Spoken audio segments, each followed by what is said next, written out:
is a test run of my senior recital in partial fulfillment of the requirements for Bachelor of Arts Music Performance at Valley City State University. A couple words before I begin. First of all, I'd like to thank the Krasnoyarsk Philharmonic out here in Siberia for allowing me the opportunity to come in the percussion room here and practice. I had initially intended to do a solo concert along with the Krasnoyarsk Percussion Ensemble, accompanying on a couple of numbers, but due to circumstances out of my control, that option is now not available. Which leaves me doing this live stream, this performance here from the practice room and on the practice timpani. These four are pretty old, pretty tired. The pedals don't work very well, so we adapted a little bit, and everything should be fine, more or less. So that's a little word on that. Now to get going, I'm going to start off by playing three selections from a piece called Meteran, which was composed by Dr. Mark Berry. He's a percussionist, a composer. He's at Western Kentucky University. And Meteran is the Ottoman Empire military band. And the Janissaries were the Ottoman Empire's infantry units. And they had their musical groups, their military bands that would accompany them. And Meteran was the name for these military bands. And so this work, composed of 7 movements, highlights different aspects of the Meteran and the Ottoman Empire music at that time. I will perform in 3 movements. The first movement is Koz, the second movement, Nakare, and the third movement, the night attack. Koz and Nakare are generally regarded as the precursors to the modern timpani. The Nakare, which is the second movement I'll play, they were smaller drums, about like so, in 2 different pitches, in pairs. And they were used very similarly in like our snare drum as marching, accompaniment to marching.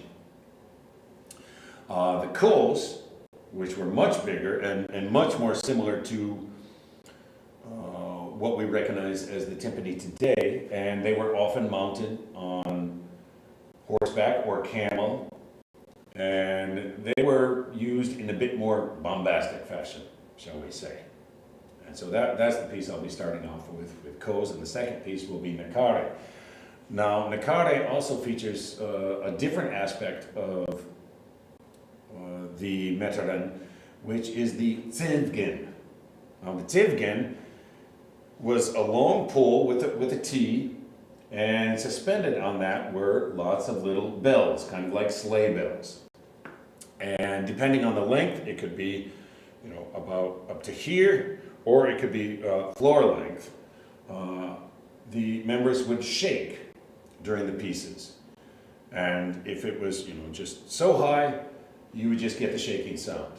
But if it was full floor length, they would sometimes stamp it on the ground or the stage or wherever they were, and also getting a percussive element there. Dr. Berry included this idea into this piece of Nakare, and to create a Tsevgin mallet. And that is this. And so you can see that I've attached little bells there that will shake while I'm playing that. That will be on the right hand. And the left hand will be played with a traditional mallet. So that will add something interesting to this piece. And then the third movement, the night attack. This talks about when the Turks tried to attack Vlad Tepes, Vlad the Inhaler, Dracula, as we often know him. And they attacked in the evening. But when they got there, they found that Vlad had already impaled approximately 20,000 Turk soldiers, and so the Ottomans became slightly disheartened and turned tail and left. They wanted nothing to do with Vlad the Impaler.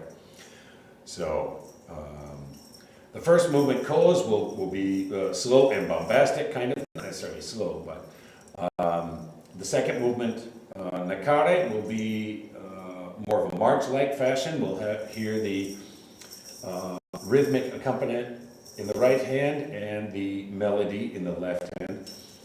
And the third movement that I'll play, the night attack, will be kind of a dark, rhythmic, suspenseful sort of sound.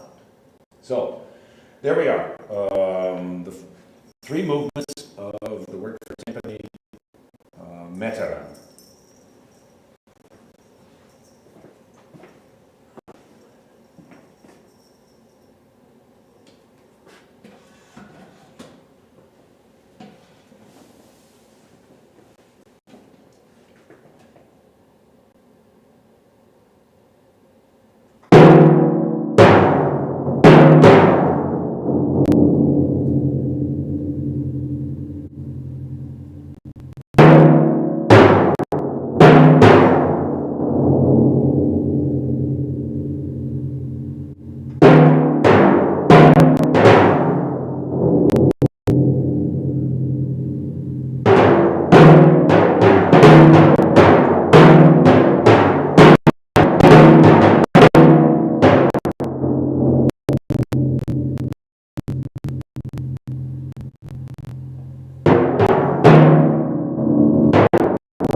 Is a concerto for timpani composed by Russell Peterson.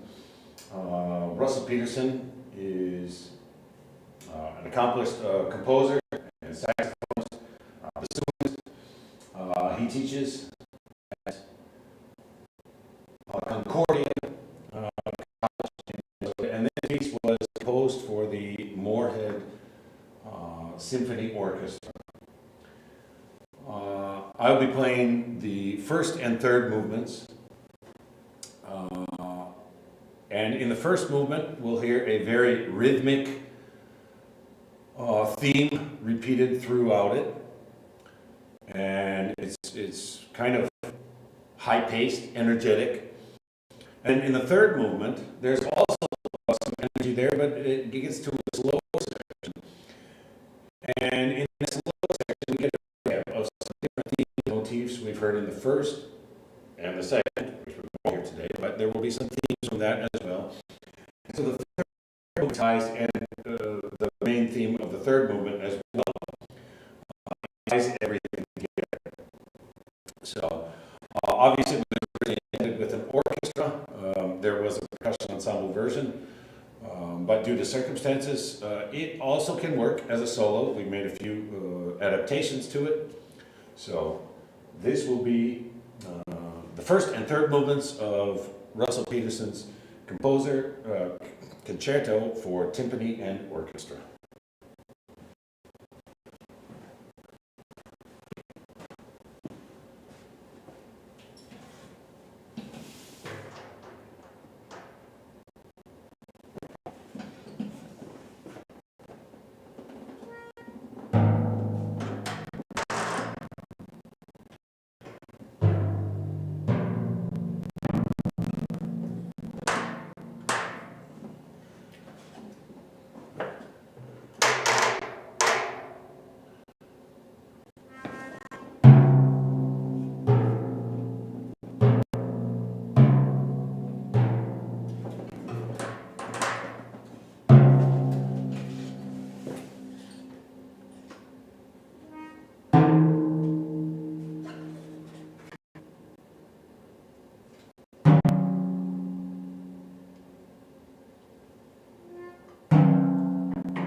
The next piece is called Dinosaur Dance by composer Michael Udall.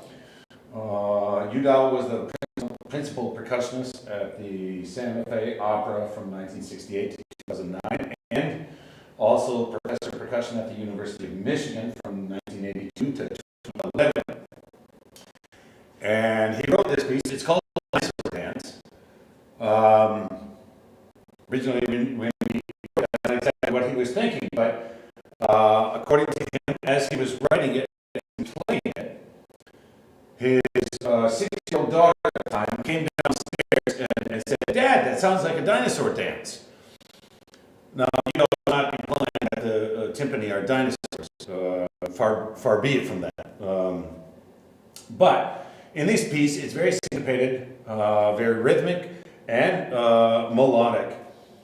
And I think if you listen to it, and if you imagine Disney animators hearing this piece and seeing the title Dinosaur Dance, that they would create an appropriate animation that would very much fit this.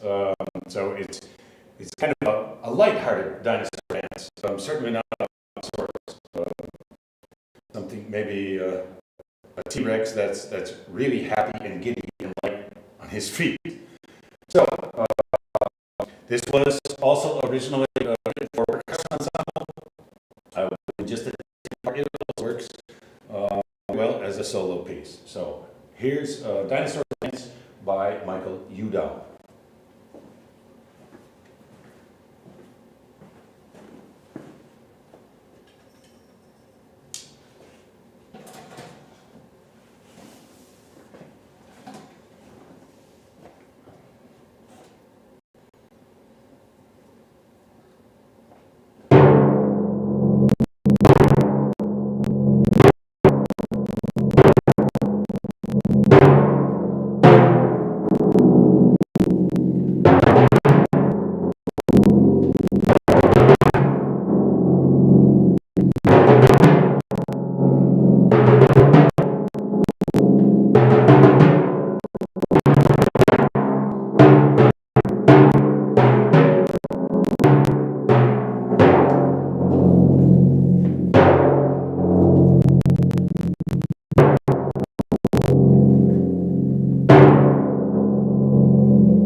The next two pieces will be from a work entitled Eight Pieces for Four Timpani, composed by Elliott Carter. Elliott Carter was a rather famous composer, late 20th century.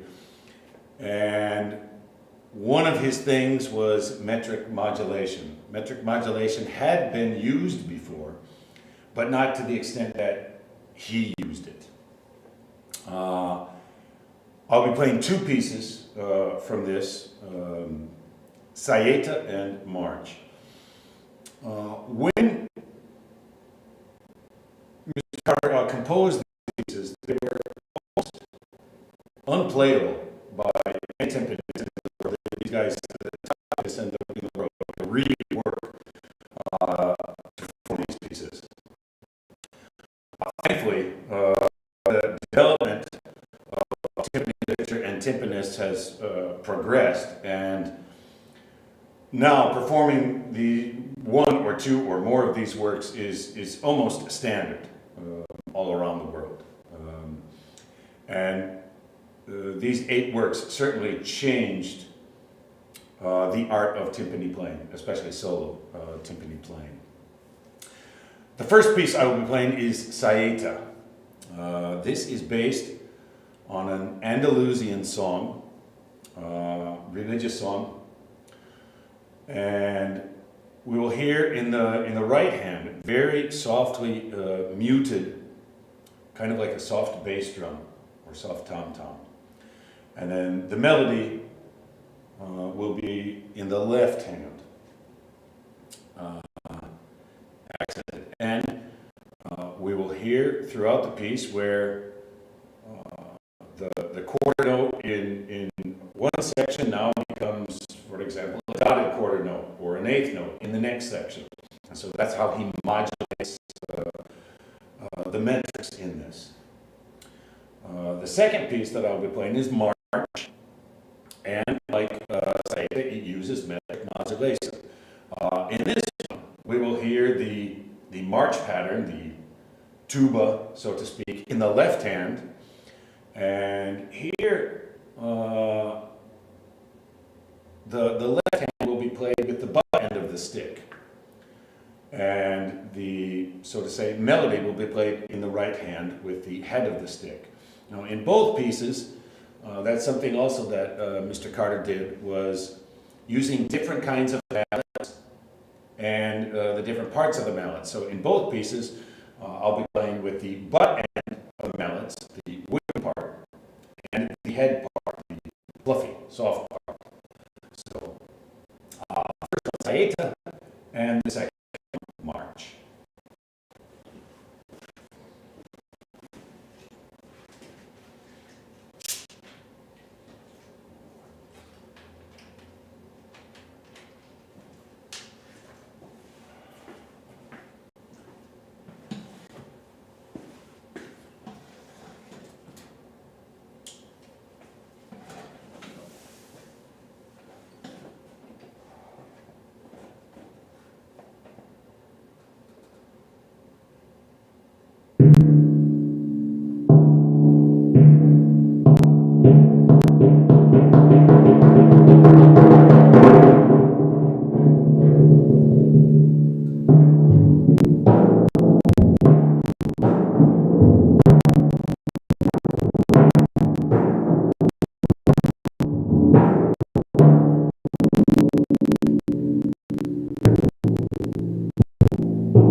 The final piece I'll be playing is Talua Hiloha, or Thunder Song.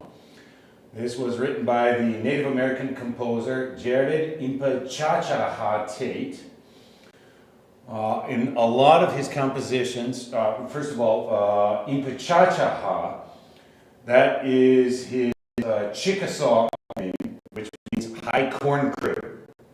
And the Chickasaw people used a raised shack to store their vegetables and other things so the critters couldn't get in there.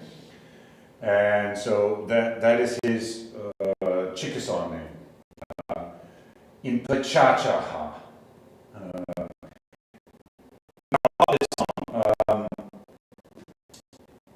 Hilola is the Chickasaw word for thunder.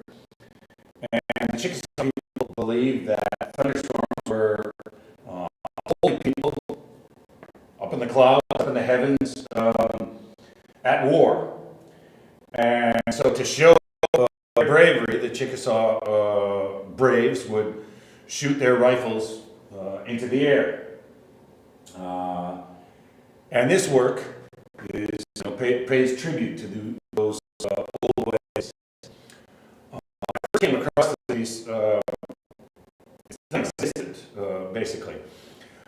I came across a video of it on YouTube, and I looked everywhere to try and buy it, and it just doesn't exist. You can't buy it anywhere.